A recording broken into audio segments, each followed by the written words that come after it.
Alam niyo ba na sa gilid ng palapan ng niyog ay maaring magkaroon ng potensyal na benepisyo sa pagpapagaling ng sugat?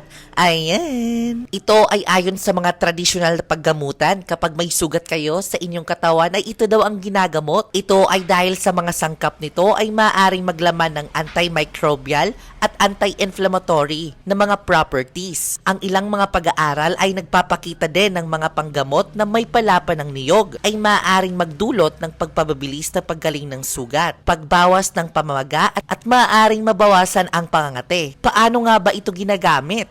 Kumuha lamang ng bahagi parang nasa gilid ng dumi na maliliit na palapan ng niyog at ipahid ito sa sugat. Gayunpaman mga ka-jungle, mahalagang tandaan, hindi ito pambalot sa sugat at hindi dapat rin tayo'y sumunguni sa isang professional at pangangalaga ng pangkalusugan para sa panggamot ng sugat. Binibigyan ko lang kayo ng kaalaman o idea para alam nyo din ang sinaunang gamutan. Kayo ba mga